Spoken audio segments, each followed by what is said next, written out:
Sejam todos bem-vindos ao canal Medo Silencioso. Não deixem de se inscrever e ativar o sininho para não perder os próximos vídeos. Além disso, comente de qual cidade você está falando. Desde já, o nosso muito obrigado.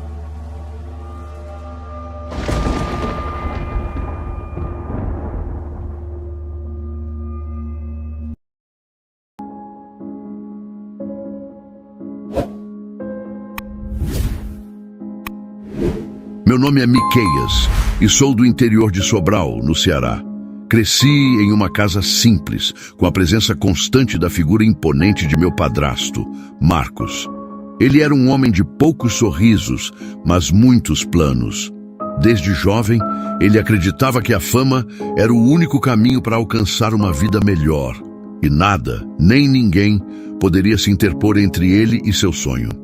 O que eu não sabia na época era que ele estava disposto a pagar qualquer preço para alcançar esse objetivo. Eu me lembro do dia em que ele chegou em casa com um olhar diferente. Era como se tivesse uma espécie de energia que emanava dele, algo até mesmo sombrio. A primeira vez que vi isso foi uma tarde quente de novembro, quando ele entrou pela porta com um sorriso que parecia forçado, mas seus olhos estavam vazios, como se ele não fosse mais o mesmo homem. Nos dias que seguiram, Marcos começou a mudar. Sua carreira de artista começou a decolar de maneira inexplicável. Ele tinha todos os contatos certos, todas as portas abertas, e em pouco tempo estava estrelando comerciais, indo para festas de celebridades e recebendo propostas de grandes estúdios. A fama vinha de uma forma tão avassaladora que ele mal tinha tempo para mim e minha mãe. Mas com a fama veio algo ainda mais perturbador. Durante a noite, ele se trancava no escritório e falava em voz baixa, como se estivesse conversando com alguém. Muitas vezes, escutava murmúrios e risos distantes, como se o próprio ar estivesse sendo contaminado por uma presença invisível. Era uma sensação desconfortável, algo que fazia os pelos da minha nuca se arrepiar. Eu não conseguia mais ignorar. Um dia, enquanto estava em casa sozinho, ouvi um som peculiar vindo de seu escritório. Era uma risada gutural, profunda, que parecia vir de algum lugar distante, mas ao mesmo tempo próxima. Ao entrar discretamente no cômodo, vi Marcos de joelhos, com as mãos levantadas, em direção a uma sombra negra que se formava no centro do quarto. A figura era indefinida, mas a presença era inconfundível. Marcos parecia conversar com ela, seus olhos brilhando de uma maneira que não consegui compreender. A cada palavra que ele pronunciava, a sombra ficava mais nítida, mais real. Eu aceito a fama, a fortuna, tudo o que for preciso, Marcos disse com uma voz quase sussurrante. Naquele momento percebi. Ele havia vendido sua alma. Para quem, eu não sabia ao certo. Mas aquela presença sombria, aquela sensação de mal-estar, não deixavam dúvida. O preço da fama tinha sido pago. E a conta ainda estava por vir. Nos dias seguintes, Marcos se tornou mais estranho. Sua personalidade mudava de forma imprevisível. Às vezes, ele parecia o homem que eu conhecia, mas outras vezes havia algo monstruoso nele. Seus olhos estavam vazios e o ar ao seu redor se tornava pesado, sufocante. A casa, antes cheia de risos, estava agora em silêncio, como se até as paredes temessem o que estava acontecendo ali. A situação piorou quando uma noite ele me chamou para conversar. Eu sabia que não era uma conversa comum, algo no tom de sua voz me dizia isso. Ele estava com um olhar distante e suas palavras saíam de forma arrastada, quase como se estivesse tentando esconder algo. Miqueias, você precisa entender. Há coisas que não se pode reverter. Eu fiz o que precisava fazer, o que todos fazem para alcançar o que querem. Agora, não posso mais voltar atrás, ele disse, a voz trêmula. Fiquei em silêncio, tentando processar o que ele estava dizendo. Quando a noite caiu, eu estava no meu quarto, ouvindo um barulho de algo se arrastando no corredor. Algo. Ou alguém. A porta do meu quarto se abriu lentamente e a figura de Marcos apareceu, mas não era ele. Seus olhos estavam fundos e escuros, e sua pele parecia pálida, como se algo tivesse consumido sua essência. Ele não sorriu nem falou. Ele simplesmente me observava, esperando algo. Foi quando eu percebi que a maldição de sua venda estava completa. Ele havia trocado sua alma por fama, mas o preço não era só a sua humanidade. O diabo, ou quem quer que fosse, já estava tomando conta dele. Eu tentei sair, mas a casa parecia se fechar ao meu redor. Não havia escapatória. A última coisa que lembro foi o olhar vazio de Marcos, que me encarava com uma expressão quase vazia de remorso, como se soubesse que nada mais poderia ser feito. O que aconteceu com ele? Não sei ao certo. Talvez ele esteja vivendo a fama que sempre quis, mas eu sei que não sou mais parte disso. Talvez ele tenha se perdido na escuridão, ou talvez ele ainda esteja por aí, procurando o que perderá a seguir. Obrigado por ouvir o meu relato até o final. Deixe seu like e não se esqueça de fazer um comentário do que achou do vídeo. Sua opinião é muito importante para que o YouTube divulgue ainda mais o canal.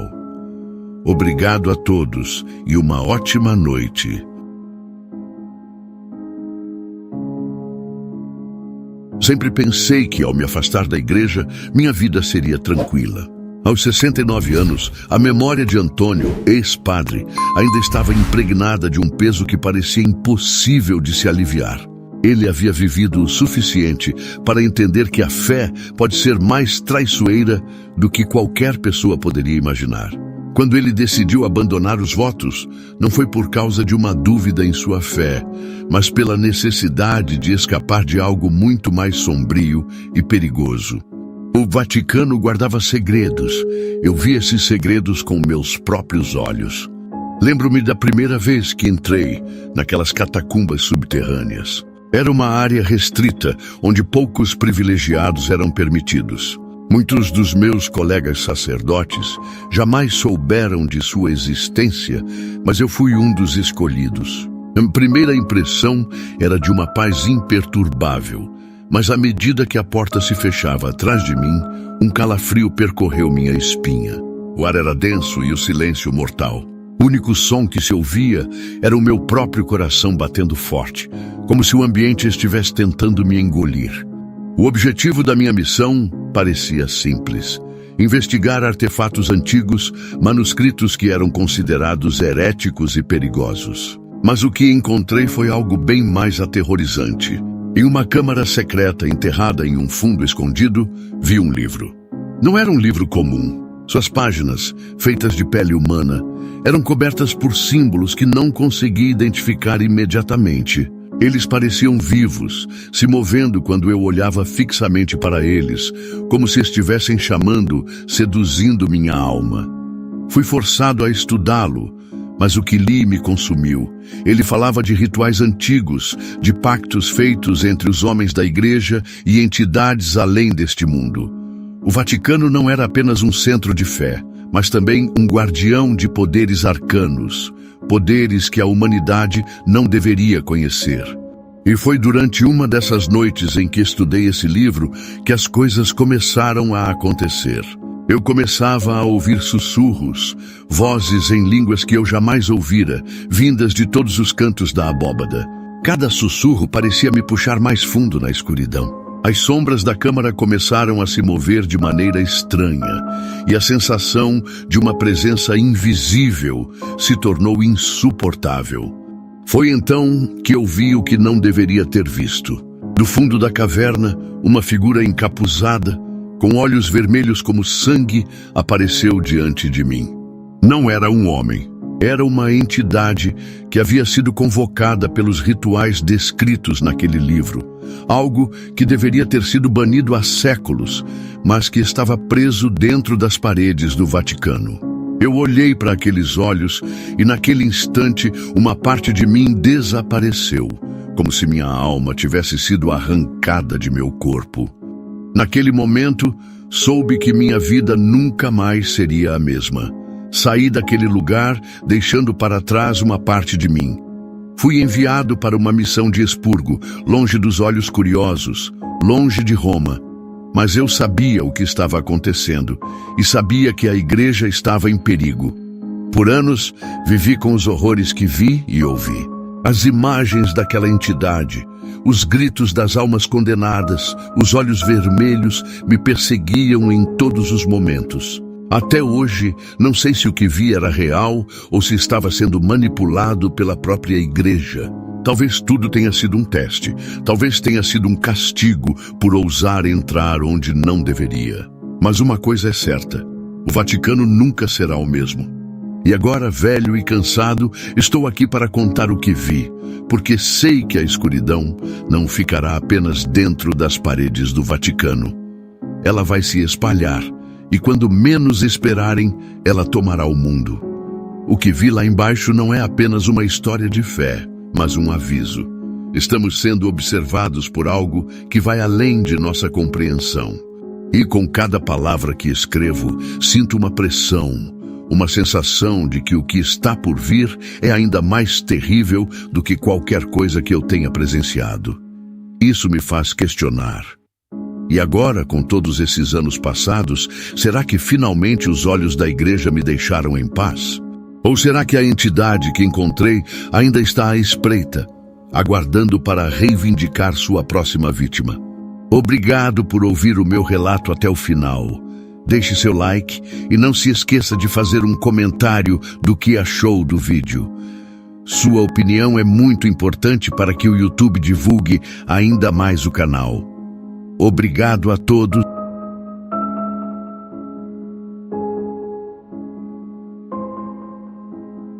Eu nunca fui um homem de muita fé. Cresci ouvindo histórias de assombrações e pactos sombrios, mas sempre achei que eram apenas invenções para assustar crianças. Mas o que aconteceu comigo em Acaraú, Ceará, me fez duvidar de tudo. Me fez perceber que o mal é real e, pior ainda, que ele pode atender ao chamado de quem ousa invocá-lo. Eu trabalhava como pescador, assim como meu pai e meu avô antes de mim. O mar era minha vida, mas ultimamente as coisas estavam difíceis. As redes voltavam vazias, as contas se acumulavam e minha esposa começava a falar sobre ir embora para a cidade grande. O desespero me consumia e foi então que ouvi falar do velho Nestor, um homem que vivia isolado nos arredores do mangue e que diziam tinha feito um pacto com o diabo. Ele nunca passava fome, nunca adoecia e sempre parecia saber quando a maré estaria boa. Numa noite de lua minguante, fui até a casa dele. O cheiro de vela queimada e ervas amargas impregnava o ar. Quando bati na porta, ele já esperava por mim. Eu sabia que você viria, disse com um sorriso vazio. Todos vêm quando a fome aperta. Sentei-me diante dele e contei minha situação. O velho me encarou por um longo tempo antes de falar. Você quer prosperidade? Quer que o mar te entregue tudo o que ele tem? Então faça um pedido, mas saiba que um dia ele será cobrado, e quando for a hora, não há como fugir. No calor do desespero, não pensei nas consequências. Fiz meu pedido sem hesitar. Nestor me entregou um pequeno frasco de vidro com um líquido escuro e espesso. Derrame isso no mar à meia-noite e repita estas palavras. Não lembro exatamente o que falei, mas era uma língua estranha, gutural, que fez minha pele arrepiar. Assim que joguei o líquido na água, o vento parou. O mar ficou tão quieto que parecia um espelho. Algo estava diferente. Algo acordou. No dia seguinte, minha sorte mudou. Os peixes vinham em abundância, e logo minha pobreza se tornou uma lembrança distante. Minha casa era a maior da vila, minha esposa sorria novamente e o dinheiro nunca faltava. Mas com o tempo, comecei a sentir que algo estava errado. Eu ouvia sussurros nas ondas. No silêncio da madrugada, passos ecoavam do lado de fora da minha casa, mas nunca havia ninguém lá. Meu cachorro uivava para o nada e se recusava a se aproximar de mim. Então vieram os pesadelos. Sonhava todas as noites com uma figura de olhos vermelhos me observando na escuridão. Ele nunca falava, apenas sorria, e cada vez que eu acordava, sentia que ele estava mais perto. Até que, numa noite sem lua, ouvi 3 batidas na porta. O som ecoou pela casa como um trovão. Minha esposa não acordou. O cachorro não latiu. Levantei-me, sentindo um frio gelado subir pela espinha. Ao abrir a porta, vi apenas escuridão. Então uma voz sussurrou: "Está na hora." Senti um peso no peito, como se algo invisível me empurrasse para trás. Meus joelhos falharam e caí no chão, tentando gritar, mas nenhum som saiu da minha boca. A presença dentro da casa era sufocante. As velas se apagaram e a única luz vinha de 2 olhos brilhantes que me observavam no escuro. "Você pediu, Elias. Agora é hora de pagar." Acordei na praia ao amanhecer, com marcas no meu corpo que pareciam queimaduras. Meu barco estava destruído, minhas redes rasgadas como se garras tivessem passado por elas. Quando voltei para casa, minha esposa não me reconheceu. Meus vizinhos me evitaram. Meu reflexo no espelho parecia diferente, como se algo tivesse mudado dentro de mim. Desde então, vivo assombrado por sombras que me seguem onde quer que eu vá. O vento sussurra meu nome, e às vezes vejo pegadas na areia que não são minhas. Eu dei ao mar minha alma em troca de riqueza, e agora ele vem cobrar sua dívida. Se um dia ouvirem falar do velho Elias, que vaga pela costa de Acaraú, falando sozinho e olhando para o nada, saibam que ainda estou tentando fugir. Mas o que quer que eu tenha chamado naquela noite, nunca me deixou partir. Se você gostou dessa história arrepiante, não se esqueça de deixar o like e comentar aqui embaixo o que achou. Sua participação ajuda muito o canal a continuar trazendo mais relatos aterrorizantes como este. Boa noite a todos e cuidado com os pedidos que fazem.